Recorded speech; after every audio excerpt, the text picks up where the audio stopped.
starting our LLM/AI series with self-ask. Instead of answering directly, the model asks itself smaller follow-up questions, answers each, then combines them into one complete final answer. Who was U.S. president when the first Harry Potter book came out? Asked in one hop, the model blurts J.K. Rowling, wrong. Yet separately, it knows the book appeared in 1997, and that Clinton was president then. It holds each fact on its own, but never links them together. That's the compositionality gap. Instead of demanding an answer all at once, we scaffold it step by step. Are follow-up questions needed? If so, pair each one with its intermediate answer before the final reply. The model asks itself smaller questions, answers them one by one, then composes the full response last. Start with the main question. The model pauses and asks itself, are more follow-ups needed? If yes, it writes just one, then works out that intermediate answer in full, never skipping it, before looping back to the same decision point. Each step is always written down, one at a time.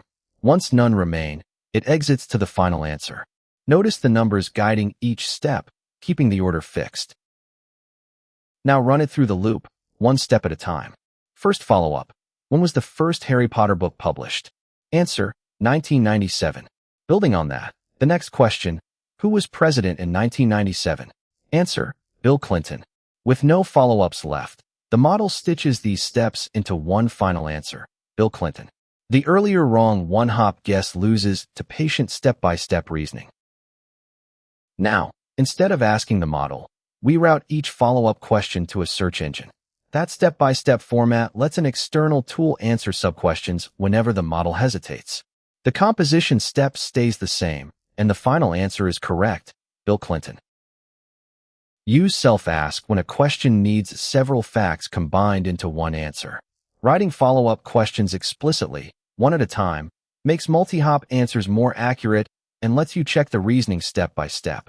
But for a single direct fact, that scaffold just adds tokens and latency. Hard questions fail when the model knows the parts, but not the whole. Self-ask breaks the main question into smaller follow-ups, answers each, then chains those answers toward the final result.